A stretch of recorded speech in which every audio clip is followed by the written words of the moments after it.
All right, I am very excited to share some space with my friend who started out as a client, Laura. You may have seen her in some other videos where she talks about her experience working with us, but I thought it would be great to have a conversation on what is her life like here in Mexico, in the Puerto Vallarta area, but particularly in Bucerías. So thanks, Laura. Welcome. Thank you. It's good to see you. You too.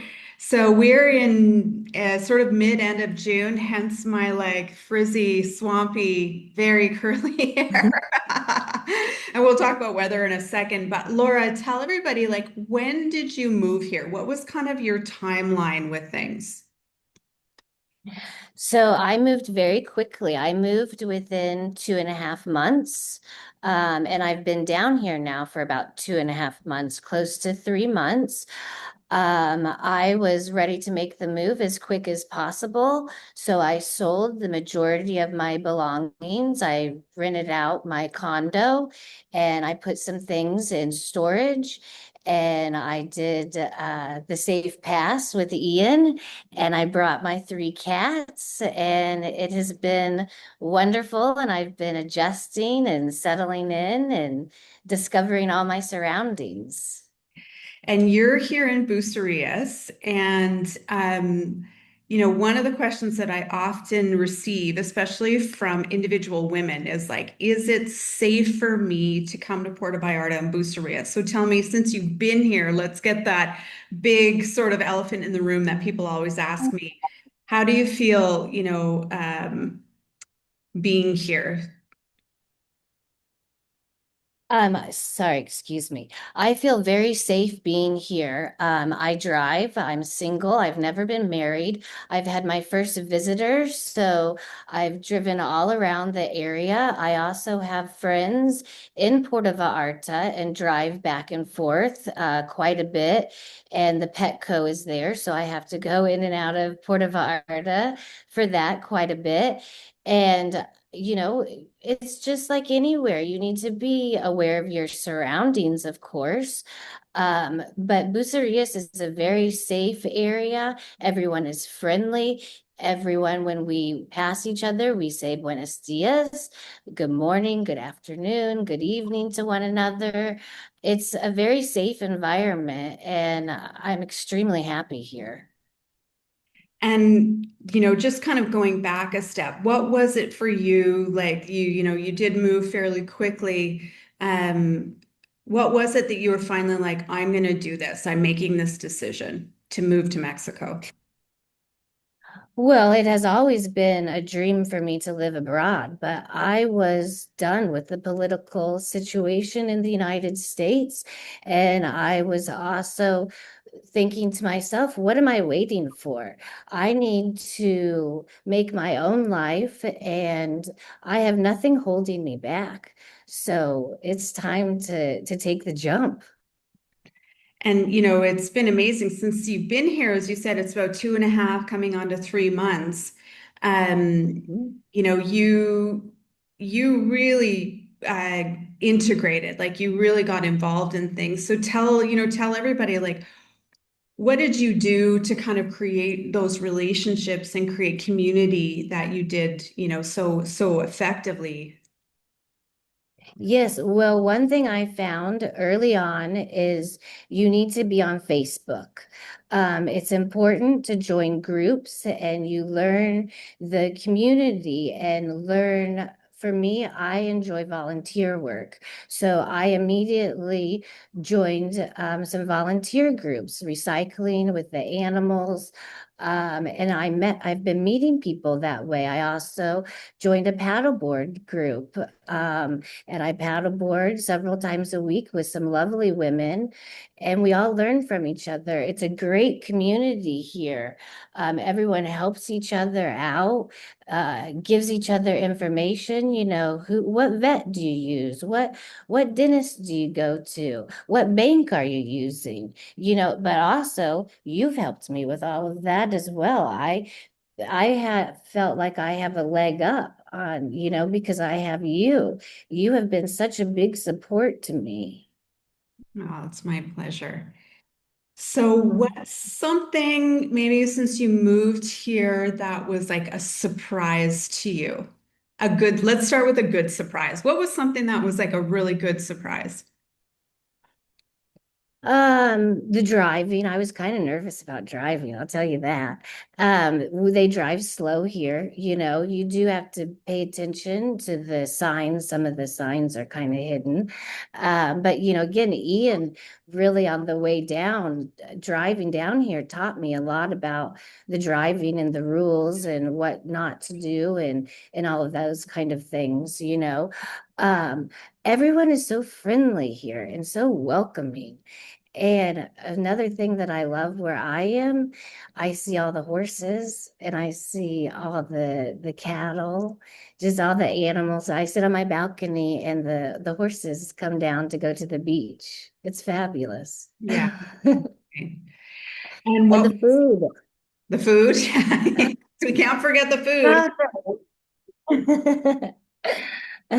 People often tell me, they come into Bucerías and they're like, oh my gosh, there's like every kind of food. There's Thai, there's Greek, there's amazing pizza. And people are always surprised. I think people have this view of Mexico as this really limited place. No, there's sushi, there's Thai, exactly. There's Thai, there's the Greek restaurant. The Greek restaurant's fabulous. Yes, I have so much more to discover too, and the surrounding areas. There's so much to do. And I haven't even been here a full season yet. Mhm. I missed whale season. I came in at the end of that, and we're in the low season now, so it's really quiet. I like that a lot too. You get both worlds. Absolutely. So back to surprises. Was there something that you maybe found a surprise or was a challenge that you didn't anticipate? Well, okay, this one's kind of silly, but well, not silly. As an American, kilometers and going to the meat market, and I just wanted, a half a pound of beef or hamburger, things like that are challenge, but I like to challenge myself. I am still learning Spanish, and so I use my translator on my phone all the time, and I think they appreciate that I'm trying. But yeah, it's the little things like that, or for instance, the washer and dryer and the microwave. Which is in It's all Spanish. in Mhm. Spanish. I know. My husband's still looking for me to help him with the washer. I just had to reset the clock the other day on the microwave, and it took me a minute again. So, Had to let my it's phone often a out. question I get too about Spanish, like not speaking Spanish. Do you feel Mhm. like someone couldn't live here who doesn't speak Spanish? I mean, I think that it's important to try, and it will make your life a lot easier if you can communicate and know what's going on around you. Um, I guess a person could get by. I definitely want to learn and be fluent. I can't have a full-on conversation right now. I just know basic words. But I a person could get by, I suppose, without learning Spanish. Um, you could, and the grocery stores and whatnot, they try to communicate with you. And as long as you have your phone, it works. Yeah, great. I know because you just spoke to another scouting group that I was doing, and there was people in that asked you about dating. So I'm going to switch into that. Um, because because people wonder, like, I'm going to move down here. How will I meet friends? Which you've done a great job of that, and we always introduce all our clients to our group of friends and clients. But then I also have the dating side, and what would you say, I think the client asked you like, how's dating in Mexico? There's definitely dating here. Obviously in Puerto Vallarta, there's going to be a little bit more action going on. I'm not someone that does dating apps or, spends my nights out at the bar trying to meet someone, but I meet people all the time. I meet people, gentlemen paddleboarding. I've met nice gentlemen, dog walking. You meet people in the grocery store too. You see someone that does speak English, and a lot of times I approach that, if I'm looking for something or have a question, you tend to gravitate towards someone else that you know is going to speak English. And so there's definitely dating out there. There's definitely gentlemen here. It's interesting too, and I appreciate, thank you for sharing that. I think of myself as kind of a more shy, introverted person, but since moving to Mexico, I do the same thing. Like if I hear someone speaking English or I recognize they're probably an expat also, I'll often just introduce myself, right? And say where you're from, etc. Which is not Mhm. something that I would have done sort of back in Canada. But so it's interesting because as you said too, like we're all kind of strangers in a strange land. I mean, it's not a strange land. It's lovely. It's beautiful, but there is that sort of collegial friendship because we are expats, and so like you said, introducing yourself, to people is actually really normal here, right? Absolutely. I mean, all day long I meet people, and I never thought I would have such a community. And I have to tell people, I got to stay home today. You know, um, there's just always something to do, someone inviting you to do something. I went to the gay pride parade. I've done the air show, a volleyball tournament. We had the parent what the here in Bucerías, the kite Kite surfing. surfing. That was Yes, that was neat. And like I've also had my first visitor, and so going out with her all over, I met all sorts of people.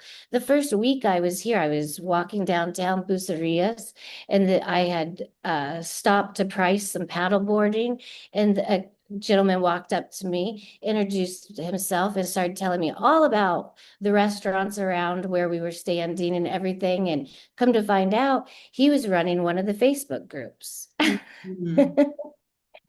You're constantly meeting people here, Yeah. and everyone is so friendly and welcoming, including the locals. Yes, absolutely. The There's locals, really, and I get that question from my American clients, like, oh, there must be a lot of anti-American sentiment in no. Puerto Vallarta. And I have not seen any of it. Have you ever experienced any of it? I have not experienced anything like that. Everyone has just been welcoming and friendly.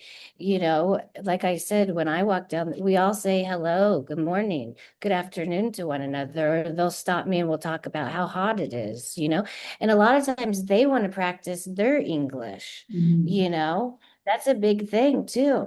They want to be able to speak with us as well. Yes, absolutely.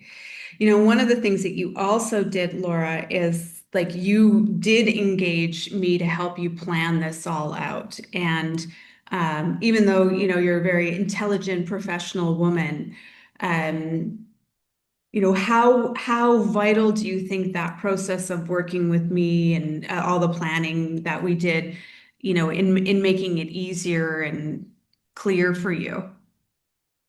I would have never have done it a different way. You made everything easy, step by step. You made it enjoyable, and I couldn't imagine doing it on my own. It is stressful. So you have to take it step by step, and at what pace you're comfortable with. I couldn't have done this and eased into my community as well as I have without you. And if I need anything, I know that you are a phone call away. Mhm. You know, anything that I have a question about or need help with, I know that I can call you and Ian. It's been absolutely amazing. I'm so grateful for you and what you do. Um, I'm very proud of you. You know, you should be proud of yourself too. It's amazing what you do. That's my, It's changed my life. It's everything I've ever dreamed of. oh, You, my view right here is absolutely beautiful. I'm looking at the ocean. yes. I've always wanted to live on the ocean. Wow, that's amazing. So, final question, if someone was kind of like, "Oh, should I do it? Should I pull the trigger, move to Puerto Vallarta, Bucerías?" What would you say to them? I would say do it. Absolutely. What are you waiting for? What are you waiting for? We have one life to live. Let's live it, Absolutely. you know? And Miss let's live Laura, it with love. everybody. You're just amazing. I'm so grateful that we met and that I call you my neighbor, my friend. It's awesome. Yeah. Thank you, Laura. I am so thankful for you, Shasta. I'm so thankful for you. I'm so glad we met. Me too. All right, we're going to end it on this note, everybody. Thanks for watching. Thank you, Laura, for sharing your journey and your story.